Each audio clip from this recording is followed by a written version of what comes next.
Happy Sunday po sa lahat. Nandito po ako muli para po i-update kayo tungkol kay Luke dahil naisip ko po na deserve nyo naman pong malaman kung saan po napupunta yung tulong na pinapadala ninyo. Una sa lahat, nagpapasalamat po ako sa lahat ng mga tumulong, sa lahat ng nagdasal at nagdarasal, sa lahat ng mga nagme-message, sa lahat na nagpapadala ng donasyon.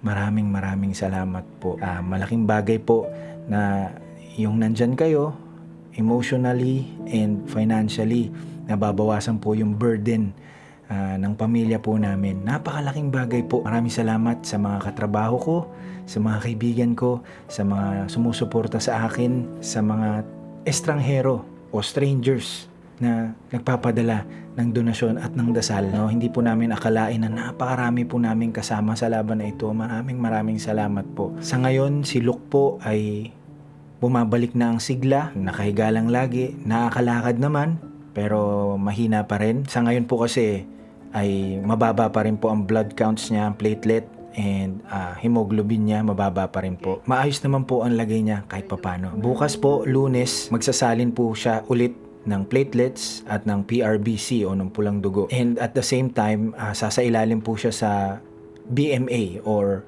bone marrow aspirate test. No, yun po yung ginagawa sa mga may leukemia para malaman po kung ano po talaga yung tunay na lagay ng kanyang bone marrow, kung marami pa po ba siyang leukemia cells o pawala na o wala na. Sa totoo lang po, medyo nanginig ako sa presyo na estimate na gagawin po namin sa St. Luke's. Pero dahil nga po sa mga donasyon nyo, sa tulong nyo, nababawasan po yung aming pangangamba kung kaya po ba naming sustentuhan pa rin yung kanyang gamutan. Pagkatapos po ng BMA, isang linggo po kami maghihintay kung ano po ang resulta nun, at kung maganda po ang resulta at kung naka-recover na po siya sa kanyang blood counts, sisimulan na po ang reinduction chemotherapy. Gagawin po siya ng 1 buwan sa loob ng ospital.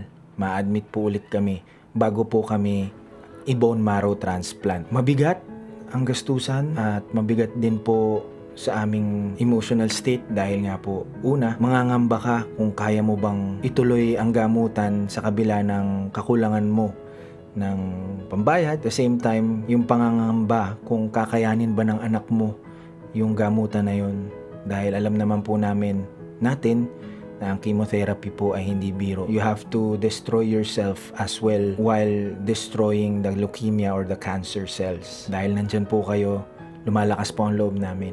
Maraming salamat po. Siya nga pala, magre-release din po ako ng mga 3D printed camera accessories like this one. Ito po ay Sony NPFC 100 battery holder, no? Apatan. Yan po.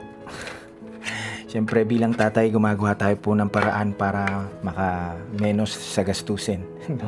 Meron pong apatan, meron pong dalawahan. Meron na rin po itong SD card holder.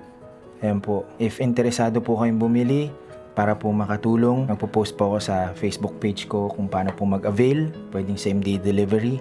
And ipapasok ko na rin po sa Shopee. Maliban po dito sa pag-print ko ng mga camera accessories, nagtatrabaho pa rin naman po ako para po dagdag kita pa rin para po sa gamutan ni Luke. Muli, mula sa aming pamilya, maraming salamat po sa inyong lahat.